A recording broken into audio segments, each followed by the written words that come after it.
Hi friends, welcome to Mahabharatam episode 3. మీరు episode 1 and 2 చూడకుండా డైరెక్ట్గా ఇక్కడికి వస్తే కింద డిస్క్రిప్షన్లో లింక్ ఉంది, వెళ్ళి తప్పకుండా ఆ ఎపిసోడ్స్ చూడండి. అప్పుడే మీకు ఈ ఎపిసోడ్ అర్థమవుతుంది.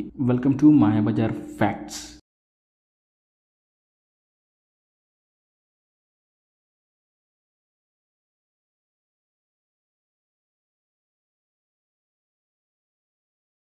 శాంతానుడు ఎంతో అంగరంగ వైభవంగా దేవవ్రతుడికి పట్టాభిషేకం చేస్తాడు. ఈ వేడుకలు ముగిసిన తర్వాత శాంతానుడు రాజ్యంలో తిరుగుతూ ఉంటాడు. అప్పుడు యమునా నది తీరానికి వెళ్ళినప్పుడు అక్కడ చుట్టుపక్కల ఎంతో సుగంధభరితమైన వాసన వెదజల్లుతూ ఉంటుంది. ఈ సువాసన ఎక్కడి నుంచి వస్తుంది అని శాంతానుడు అటువైపుగా వెళ్తాడు.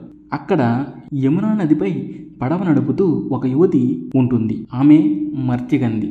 ఆమెను సత్యవతి అని కూడా అంటారు.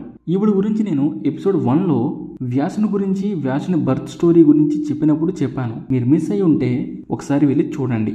శాంతనుడికి ఆమె నుండి వెలువడే సుగంధాన్ని చూసి ఎంతో పరవశించిపోయాడు. ఆమెను పెళ్లి చేసుకోవాలి అని అనుకున్నాడు. ఆమె దగ్గరకు వెళ్ళి, ఎవరు నీవు, ఇక్కడ ఎందుకు పడవ నడుపుతున్నావు అని శాంతానుడు అడుగుతాడు. అప్పుడు ఆమె, నేను దాసరాజు కుమార్తెను సత్యవతిని, మా నాన్నగారి ఆజ్ఞ మేరకు ఇక్కడ పడవ నడుపుతున్నాను అని అంటుంది. వెంటనే శాంతానుడు దాసరాజు దగ్గరికి వెళ్ళి ఇలా అంటాడు, నేను హస్తినాపురపు రాజు శాంతానుణ్ణి. మీ అమ్మాయిని యమునా నది వద్ద చూసి మనసిచ్చాను. ఆమెను పెళ్లి చేసుకోవాలని ఉంది. మీరు దానికి సమ్మతిస్తారు అని అనుకుంటున్నాను అని అంటాడు. దానికి దాసరాజు, మీలాంటి రాజు వచ్చి వివాహం ఆడతాను అంటే అంతకన్నా అదృష్టం ఏముంది, కానీ నాది ఒక కోరిక అని హస్తినాపుర రాజ్య వారసత్వాన్ని మా కుమార్తెకు పుట్టిన కొడుకులకే ఇస్తాను అని మీరు నాకు మాటివ్వాలి అని కోరుతాడు. అప్పుడు శాంతానుడు, హస్తినాపుర సింహాసనం నా పెద్ద కుమారుడైన దేవవ్రతుడిదే. ఇది కాకుండా ఇంకేమైనా అడగండి, నేను ఇస్తాను అని అంటాడు. అప్పుడు దాసరాజు, మహారాజా, మీరు మా అమ్మాయి సత్యవతిని పెళ్లి చేసుకుంటే ఆమె మీ పెద్ద కుమారునికి సవతి తల్లి అవుతుంది. తనకు పుట్టిన పిల్లలు మీ పెద్ద కుమారుడికి సేవకులవుతారు. అలాంటి జీవితం నేను నా బిడ్డకు ఇవ్వదలుచుకోలేదు అని అంటాడు. ఇది విన్న శాంతానుడు నిరాశతో వెనుదిరుగుతాడు. ఇలా రాజ్యానికి వచ్చిన శాంతానుడు ఎటువంటి రాజ్యకార్యాలపై దృష్టి పెట్టకుండా తన గదిలో ఏకాంతంగా గడిపేవాడు. కారణం సత్యవతిని మర్చిపోలేకపోవడం. ఇది గమనించిన దేవవ్రతుడు రాజ్యమంత్రులను అడిగి జరిగిన విషయం తెలుసుకున్నాడు. తరువాత దశరాజు దగ్గరికి వెళ్ళి ఇలా అన్నాడు, నేను హస్తినాపుర రాజు అయిన శాంతానుని కుమారుణ్ణి, దేవవ్రతుడును. మా తండ్రి గారు అయిన శాంతానుడు మాతా సమానురాలు అయిన సత్యవతి గారిని పెళ్లి చేసుకోవాలి అని అనుకున్నారు. దానికి మీ అంగీకారం కోసం వచ్చి తిని అని అడుగుతాడు. దీని గురించి మీ నాన్నగారికి నేను చెప్పాను కదా అని దశరాజు దేవవ్రతుడితో అన్నాడు. అప్పుడు దేవవ్రతుడు, మీరు దాని గురించి ఏమీ చింతించవద్దు. నా తండ్రి తరువాత రాజ్య సింహాసనం మాతా సమానురాలైన సత్యవతి గర్భాన జనించిన వారికి మాత్రమే అని అంటాడు. అప్పుడు దశరాజు, నీవు తండ్రిపై ప్రేమతో సింహాసనాన్ని వదులుకున్నావు, కానీ నీకు పుట్టిన పిల్లలు అలా చెయ్యరు కదా అని అంటాడు. అప్పుడు వెంటనే దేవవ్రతుడు దశరాజును, సత్యవతిని తన రథాన్న ఎక్కించుకుని హస్తినాపురానికి తీసుకొచ్చి అక్కడ తన తండ్రి శాంతానుడు, రాజ్య మంత్రులు, రాజ్య ప్రజలు చూస్తుండగా ఒక ప్రతిజ్ఞ చేస్తాడు. అది, నా తండ్రి శాంతానుడికి మాతా సమానురాలైన దశరాజు పుత్రిక సత్యవతికును వివాహం జరిపించడానికి నేను నిశ్చయించుకున్నాను. ఈ రాజ్య సింహాసనం కూడా మాతా సత్యవతి గర్భమున జనించిన వారికి మాత్రమే. నేను గాని మరి ఏ ఇతర వ్యక్తులు గాని దీనిని పొందబోము. దానికి గాను నేను ఆజన్మాంతం బ్రహ్మచారిగా ఉంటాను అని భీషణ ప్రతిజ్ఞ చేస్తాడు. ఈ భీషణ ప్రతిజ్ఞకు ఆకాశం నుండి దేవతలు పూలవాన కురిపించారు. అప్పుడు నుంచి గంగా కుమారుడైన దేవవ్రతుడిని భీష్ముడుగా పిలవసాగారు. శాంతనుడు భీష్ముని పితృభక్తి చూసి ఆనందపడి ఇచ్ఛామృత్యు వరాన్ని ఇచ్చి ఆశీర్వదిస్తాడు. అంటే భీష్ముడు కోరుకుంటే తప్ప తన చావు తన దరికి కూడా చేరదు. ఎంతో వైభవంగా శాంతానుడికి కళ్యాణం జరుగుతుంది. తరువాత కొంతకాలానికి సత్యభామ గర్భాన 2 బిడ్డలు పుడతారు. చిత్రాంగదుడు, విచిత్ర వీర్యుడు. వీళ్ళ చిన్న వయసులోనే అనారోగ్యంతో శాంతనుడు మరణిస్తాడు. తరువాత రాజ్యము మరియు కుటుంబ భారము భీష్ముడి పైన పడుతుంది. భీష్ముడు సత్యవతిని ఎప్పుడూ సవతి తల్లిగా చూడలేదు. తన తమ్ముళ్ళైన చిత్రాంగదుడికి, విచిత్ర వీర్యుడికి యుక్త వయసు వచ్చే వరకు అన్ని విద్యలు నేర్పుతాడు. వాళ్లకు యుక్త వయసు రాగానే అందులో పెద్దవాడైన చిత్రాంగదుడికి పట్టాభిషేకం చేసి రాజ్యానికి రాజును చేస్తాడు. కానీ చిత్రాంగదుడు అహంకారి.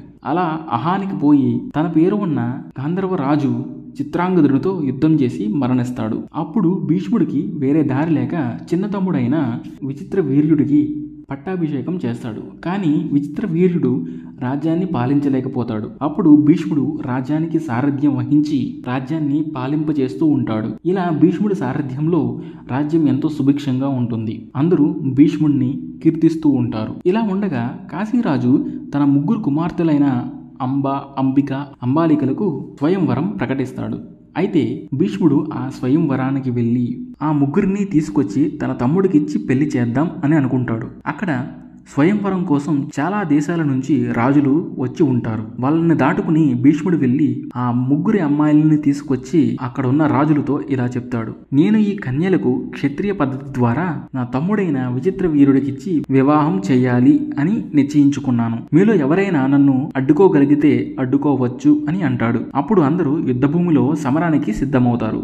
భూమండలాన్ని అంతా పాలించే రాజులందరూ ఒకవైపు, భీష్ముడు అక్కడే ఒకవైపు ఉంటారు. మిగతా రాజులందరూ ఒక్కసారిగా భీష్ముడి వైపు బాణాలు వదిలారు. అయితే భీష్ముడు తన బాణం ఎక్కుబెట్టి విడ్డినారిని లాగి నోటితో ఒక మంత్రం చెప్తాడు. అలా బాణం వదలగానే భీష్ముడి ఎదుట 2 పోర్టల్స్ ఓపెన్ అవుతాయి. అప్పుడు వాళ్ళు వేసిన బాణాలు ఒక పోర్టల్లోకి పోయి రెండో పోర్టల్ నుంచి బయటికి వచ్చి మళ్ళీ వాళ్ళ మీదే పడతాయి. అప్పుడు భీష్ముడు ఆకాశం వైపు ఇంకో బాణాన్ని వదులుతాడు. అప్పుడు ఆకాశం మేఘాకృతమయ్యి నిప్పుల వర్షం పడుతుంది. దాన్ని ఆ రాజులు ఎవరూ తాళలేక వెనక్కి వెళ్ళిపోతారు.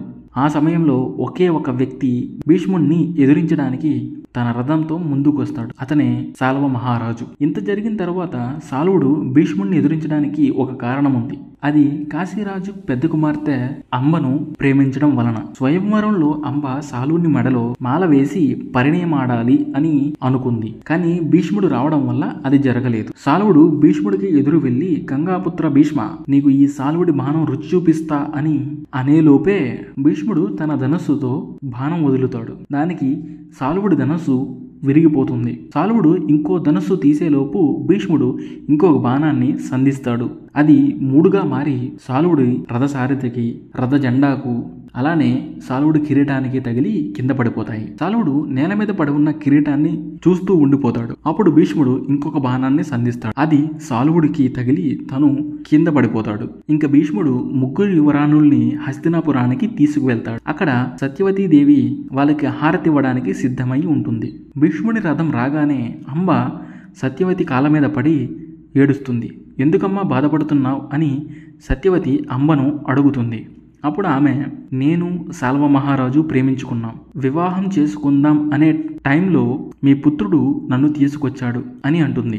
అప్పుడు భీష్ముడు, అమ్మ, నీవు ప్రేమించిన సంగతి నాకు తెలియదు. నీవు స్వయంవరంలో కూర్చోవడం వలన నీ మనసులో ఎవరూ లేరు అని నేను అనుకున్నాను అని భీష్ముడు తప్పు తెలుసుకొని కొంతమంది పండితులతో తనను సాల్వుని దగ్గరికి పంపిస్తాడు. ఆ తర్వాత తన తమ్ముడికి అంబిక, అంబాలికలను వారి సమ్మతం మేరకు ఇచ్చి వివాహం చేయిస్తాడు. మరుసటి రోజు అంబ హస్తినాపుర సభకు వస్తుంది. సభలో ఉన్న వారందరూ ఏమైంది అని అడగగా భీష్ముడి వైపు చూస్తూ, నన్ను క్షత్రియ ధర్మం ప్రకారం తీసుకువచ్చారు, సాల్వుణ్ణి ఓడించారు గనుక నన్ను వివాహం చేసుకున్నటకు సాల్వుడు నిరాకరించాడు. ఇప్పుడు నీవే నన్ను వివాహం చేసుకోవాలి అని అంబ భీష్ముడి వైపు చూస్తూ చెప్తుంది. ఇది విన్న సభలో వారు అందరూ షాక్ అవుతారు. అప్పుడు భీష్ముడు తన భీషణ ప్రతిజ్ఞ గురించి చెప్తాడు. దానికి అంబ ఇలా అంటుంది, దాని గురించి నాకు తెలుసు. ఇప్పుడు ఆ ప్రతిజ్ఞను విస్మరించాల్సిన సమయం వచ్చింది. తక్షణం దాన్ని విస్మరించి నన్ను పెళ్లి చేసుకో అని అంటుంది. అప్పుడు భీష్ముడు ఇలా అంటాడు, సూర్యచంద్రులు తలకిందులైనా నేను చేసిన ప్రతిజ్ఞ మీరను అని అంటాడు. అప్పుడు అంబ కోపంతో, నీవు ఏ శక్తి సామర్థ్యాలు చూసి మిడిసిపడుతున్నావో వాటిని పాతాళంలో తొక్కేందుకు మళ్ళీ తిరిగి వస్తాను అని అక్కడి నుంచి వెళ్ళిపోతుంది. నాకు సాయం చేసేందుకు ఎవరున్నారా అని తను ఆలోచించుకుంటున్నప్పుడు భీష్ముడికి గురువైన పరశురాముడు గుర్తుకొస్తాడు. ఆయన దగ్గరికి వెళ్తే న్యాయం జరుగుతుంది అని ఆయన ఉండే పర్వతం పైకి వెళ్తుంది. అక్కడ ఒక గొడ్డలి భూమిలో కూరుకుపోయి ఉంటుంది. దాన్ని దాటి ముందుకు వెళ్ళినప్పుడు అంబకు ఏదో షాక్ తగిలినట్టు అవుతుంది. అప్పుడు అక్కడ నిలబడి పరశురాముణ్ణి జ్ఞానం చేసి పిలుస్తుంది. గుహలో ఉన్న మునికి ఈ ప్రార్థనలు వినిపించి ఒక్కసారిగా కళ్ళు తెరుస్తారు. ఆ చీకటిలో మండే నిప్పు గోళాల్లా ఆయన కళ్ళు ప్రకాశవంతంగా మెరుస్తున్నాయి.